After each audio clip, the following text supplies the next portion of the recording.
our guest today, Letitia Olson. Welcome for being here. We're so glad you're here. Thank you. And Miss Deb Way. Deb has been on the show before. We always love to have Deb come on and talk to us about everything going on. So I'm really what's excited. going on? I am real excited. Letitia has just joined our staff, and she's a licensed psychological examiner, which is a critical piece in dealing with people, because this is a way for us to do testing to determine where deficits may be, and then the best interventional plan. And she's got years of experience, and she's been in a school system before joining us, and we're just real excited to have her. Oh, Letitia, this is wonderful. So you've been doing this for quite a while then. Yes, ma'am. For about 6 years, I've worked with the same company, and I was in schools all 6 of those years. Attended IEP meetings, attended 504 meetings, helped parents interpret those results, helped find recommendations, help implement them. Awesome. I know it's very much needed in this area. Yes, ma'am. You know, there are no bad kids, but No. they sure need some. As you were saying, we were talking during the break that it's a family issue 9 times out of 10. It's not the child that has just behavioral issues. It's the whole family needs to maybe get together. Is that probably the way to go? And sometimes it's just setting up the right environment for the kid to be successful. All children have the potential to grow. All children have the potential to learn. All children have the potential to become successful and feel good about what they're doing. Sometimes we as parents, and I know because I am a parent, it's hard to figure out what we need to do for each of our children, and sometimes we just need another pair of eyes, another pair of ears, a set of advice to help us kind of move forward. Somebody that's not so vested Yes. in it. Yes. Somebody that's, you know, from the outside looking in, that's saying, well, I can be a little bit more objective about this, perhaps. Yes. Let me help you. So that's what you're going to be doing at the Center for Individual and Family Development out in Gassville. I had to think for a minute where, and I always want to remind our viewers while you're watching too, we were once upon a time located out in Cotter. We were. And we've got now that we're over in a big, beautiful building in Gassville, right on 62. You can't miss it. So Right by McDonald's. Right, yeah. Right. Yeah. So grab those fries and burgers and come turn on right over. up. Yeah. So what else is going Well, on? we've got a new clinical director that's going to be joining us, and I'll be bringing her, I hope, on the show soon. Oh, good. We'd look forward to that. Her name is Judy Dunn, and she has years of experience, and she's going to help us gel this team a little tighter and help us start the growth. Letitia has brought wonderful ideas. We've got a new brochure. We've got new flyers ready to go out.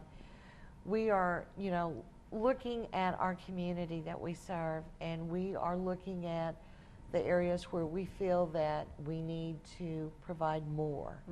So we're trying to go after, you know, some of the schools. We're going after outlying areas that don't have the services that you have here in Baxter. So your goals are, if I'm correct on this, then your goals are going to be to work with the school systems that will help identify children with behavioral issues that are more than just the run-of-the-mill, you know, Johnny had a bad day at school kind of thing, and then in turn work with their parents and try and maybe get the whole family into counseling, or as you say, change the environment, whatever needs, whatever's the best plan of action for that particular behavior, and how to make changes that are more positive for everybody, most of all the child. So, got your hands full, especially with school, with back to school right now.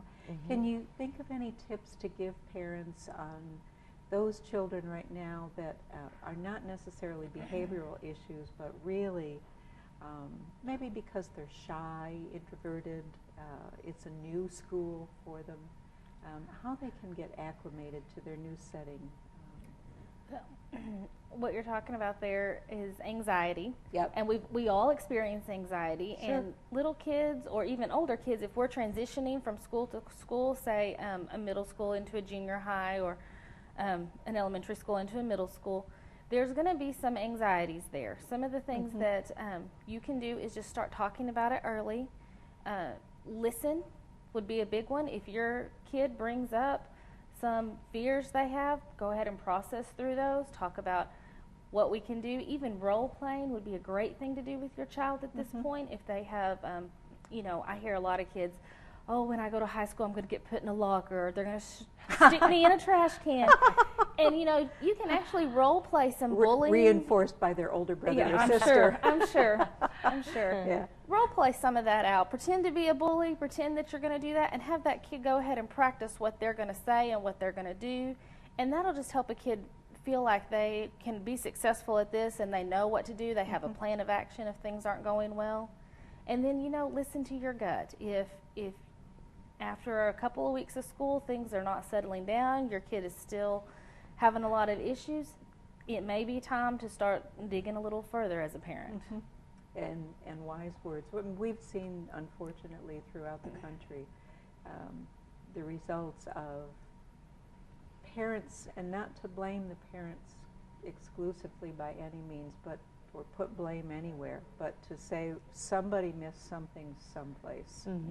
And we just don't want to miss those things. No. But I think Letitia brings up a good point. If you don't listen to the child and validate their feeling, you know, anxiety's for all. I get anxious about things. But you validate that feeling. You don't say, oh, it'll be okay. Don't worry about it. There's nobody like that.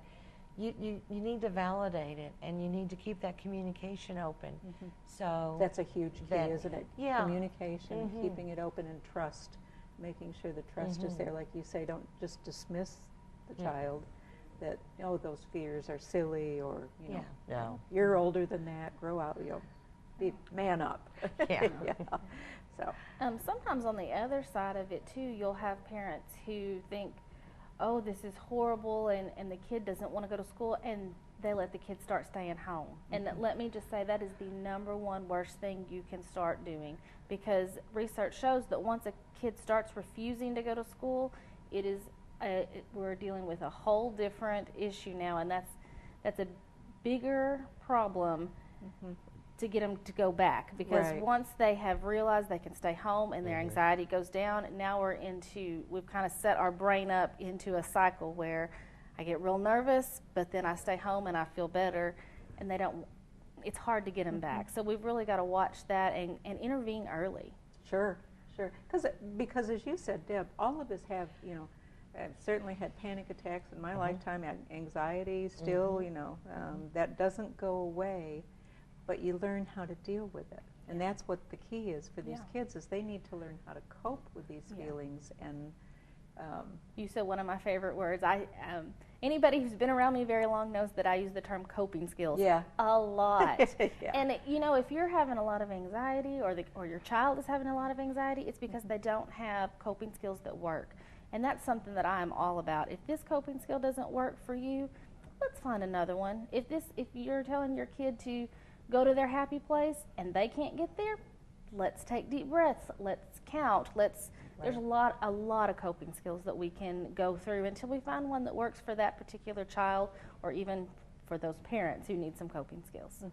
Yeah, so that's really the key, is to give people the tools. Yes, ma'am. So that they know how to, whether it's anger, whether it's fear, whether it's, you know, whatever the issue is, on how to deal with it. Because you said one of my favorite words, and that's the breathing. Oh my goodness. Yes. If we could all just step back and take a deep breath every once in a while and go, Isn't that whoa, true? you know, let me put this in proportion.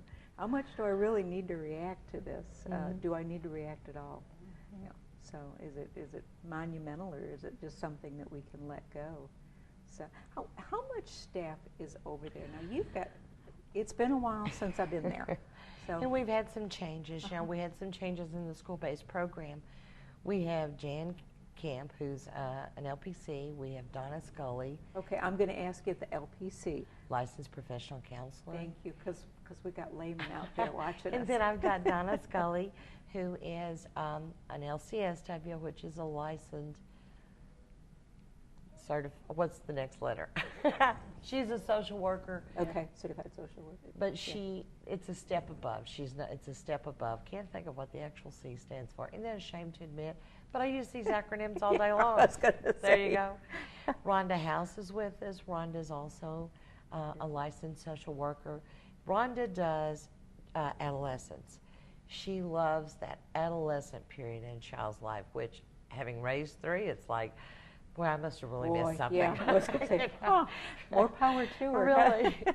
Donna and Jen work the clinic, and they do such marvelous work with grief and depression and different kinds of coping skills that adults need. They work with them on that. We treat from 4 years up. That's what I was going to ask you. That's the age you start with then, is 4.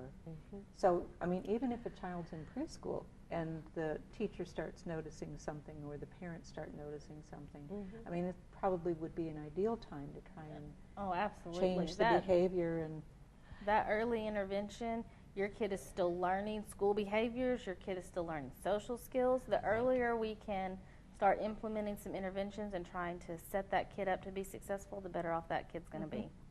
Boy, I'm going to put you on the spot because this is one of my, over the years, no, I'm teasing you, attention deficit disorder.